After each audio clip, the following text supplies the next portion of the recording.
आज हम डिस्कस करेंगे halogenation and hydrogenation of phenol कि हम किस तरह से फिनोल की हेलोजिनेशन करते हैं और हाइड्रोजनेशन करते हैं। Halogenation mean addition of halogens, कि जब हम हेलोजन की एडिशन करते हैं तो हमारे पास क्या प्रोडक्ट आती है। इसी तरह hydrogenation mean addition of hydrogens. तो हम यहाँ पे लिख लेंगे फिनोल, और फिनोल का हम सबसे पहले रिएक्शन देखेंगे हेलोजन के साथ, और इस केस में हम देखेंगे जी ब्रोमीन वाटर के साथ। जब हम एक्वस सॉल्यूशन ऑफ फिनोल को रिएक्ट करवाते हैं, Br2 मैं यहाँ लिखूंगा ब्रोमीन वाटर यानी कि ब्रोमीन का सॉल्यूशन होगा।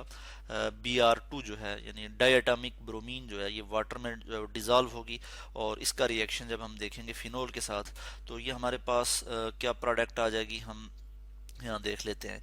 इससे पहले हम आपको बता दें कि यहाँ पे जो फिनोल है इस पे जो है वो फिनोल का आपको पता है कि इसमें क्या होता है, बेंजीन रिंग पे जो है वो हाइड्रोक्सिल ग्रुप अटैच होता है, तो इसको हम कहते हैं फिनोल।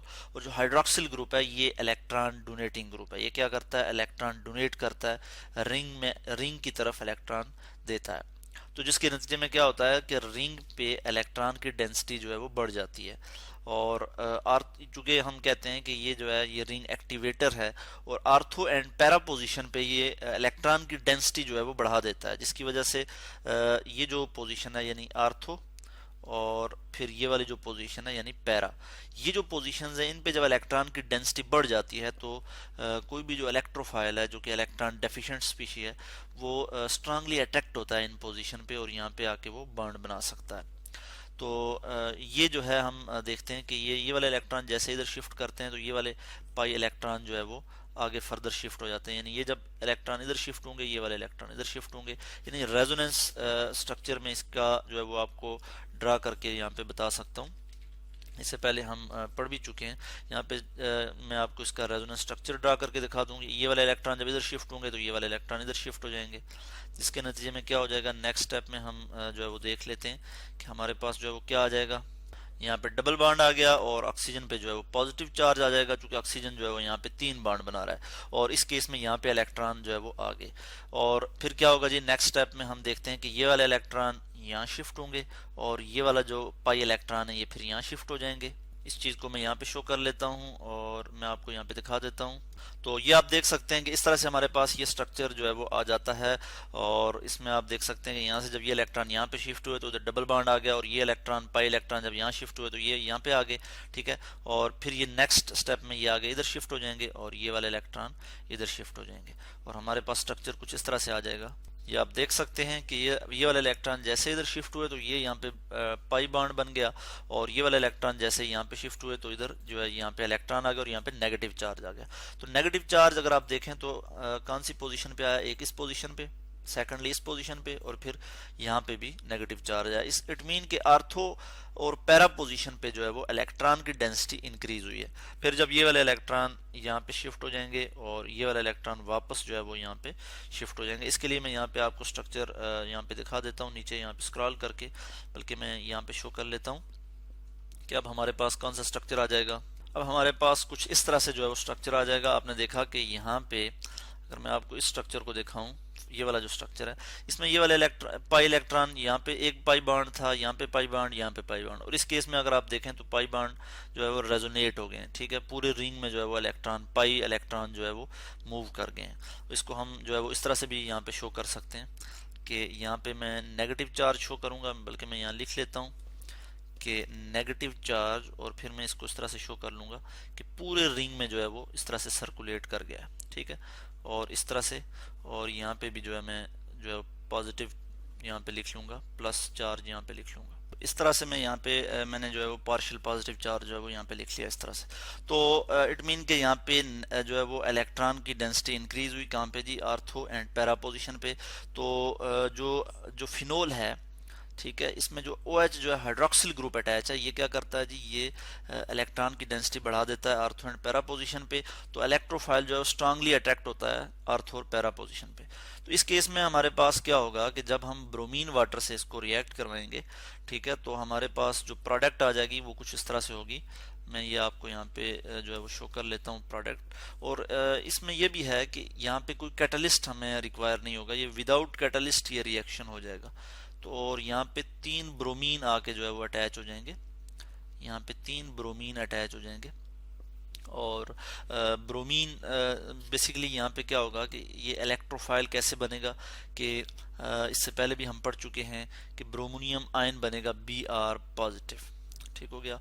और Br पॉजिटिव जो है वो स्ट्रांग इलेक्ट्रोफाइल है, और स्ट्रांग इलेक्ट्रोफाइल जो है वो स्ट्रांगली अट्रैक्ट होगा किसकी तरफ जी, अर्थ और पैरा पोजीशन की तरफ। और इस केस में 3 ब्रोमीन यहाँ पे आ गए, तो मैं यहाँ पे मुझे 3 लगाना होगा, 3 2 6, और फिर साथ हमारे पास और क्या प्रोडक्ट आएगी, 1 2 3 हाइड्रोजन भी रिप्लेस होंगे, तो यहाँ पे मैं हाइड्रोजन लिखूंगा, यहाँ पे मैं लिख लूंगा H और फिर Br, ठीक है। 3Br जो है वो यहाँ पे अटैच हो गए हैं और 3Br यहाँ पे आ जाएंगे, इसके लिए मैं यहाँ पे 3 लिख लूंगा, तो इक्वेशन बैलेंस हो जाएगी। और ये हमारे पास आ गया जी 2 1 के बाद ये पोजीशन 2 है, ये 3 है, ये 4 है, ये 5 6, 2 4 6 ट्राइब्रोमोफिनोल। यहाँ पे मैं इसको जो है वो मिटा दूंगा। ये जो हमने रेजोनेंस स्ट्रक्चर यहाँ पे शो किए हैं, इसको हम जो है वो फिलहाल रिमूव कर लेते हैं, और हम यहाँ पे देख लेते हैं इसका नाम क्या है जी हमारे पास, 2 4 6 ट्राइब्रोमोफिनोल। तो इस तरह से ये हमारे पास जो है वो आ जाता है। और ये हमें पता कैसे लगेगा, ये हमें पता लगेगा कि चूंकि ब्रोमीन वाटर जो है वो ऑरेंज इन कलर होता है, ऑरेंज कलर होता है, तो फिर ऑरेंज से जो है वो वाइट प्रेसिपिटेट बन जाएंगे, ठीक है। वाइट प्रेसिपिटेट जब बनेंगे तो हमें कंफर्म होगा कि ये हमारे पास क्या आ गया, 2,4,6 ट्राइब्रोमोफिनोल। और यहाँ पे हम देखते हैं कि फिनोल जो है ये वाइट क्रिस्टलाइन सॉलिड होगा, ठीक है। यानी अगर हम इसका सॉल्यूशन बनाएंगे तो आप यूं समझें कि कलरलेस सॉल्यूशन होगा। और जब हम इसको रिएक्ट करवाएंगे, ऑरेंज सॉल्यूशन जो होगा, ऑरेंज कलर का जो सॉल्यूशन होगा, यानी ब्रोमीन वाटर का ऑरेंज कलर का सॉल्यूशन होता है, इसके साथ रिएक्ट करवाएंगे तो इसके नतीजे में हमारे पास 2,4,6 ट्राइब्रोमोफिनोल आ जाएगा, जो कि वाइट प्रेसिपिटेट होंगे। अब हम नेक्स्ट रिएक्शन देखेंगे कि जिसमें हम यहाँ पे बात करेंगे जी कि हाइड्रोजनेशन, कि हाइड्रोजनेशन हम किस तरह से कर सकते हैं फिनोल की। यहाँ पे हमारे पास ये आ गया जी स्ट्रक्चर फिनोल का। और हाइड्रोजनेशन में आपको पता है कि हम क्या करते हैं जी, एडिशन करते हैं हाइड्रोजन की, हाइड्रोजन के मॉलिक्यूल की हम एडिशन करते हैं। तो यहाँ पे मैं लिखूंगा H2, और ये हम करते हैं in the presence of catalyst, और यहाँ पे हम यूज करते हैं निकल को एज अ कैटलिस्ट यूज करते हैं। और 150 डिग्री सेंटीग्रेड इस केस में जो है वो हम टेम्परेचर प्रोवाइड करते हैं। बेंजीन के केस में हमने देखा था कि 200 डिग्री सेंटीग्रेड पे जो है वो जो है हाइड्रोजनेशन होती थी, मगर फिनोल के केस में हम देखते हैं कि 150 डिग्री सेंटीग्रेड पे इसकी हाइड्रोजनेशन हो जाती है। और क्या बन जाता है जी, हमारे पास प्रोडक्ट क्या आ जाती है, मैं यहाँ पे प्रोडक्ट शो कर लेता हूँ कि हमारे पास जो है वो ये जो पाई बॉन्ड है बेंजीन के, ये ख़त्म हो जाते हैं, ठीक है, यानी अनसेचुरेशन ख़त्म हो जाती है, और ये हमारे पास आ जाता है साइक्लोहेक्सानोल, ठीक है जी। ये हमारे पास प्रोडक्ट आ जाती है साइक्लोहेक्सानोल। और यहाँ पे हम बल्कि इसको बैलेंस भी कर लेते हैं, यहाँ पे 3 लिख लेते हैं। कितने हाइड्रोजन ऐड, टोटल 6 हाइड्रोजन है, 6 हाइड्रोजन यहाँ पे जो है वो ऐड हुए हैं, 1 2 3 4 5 एंड 6।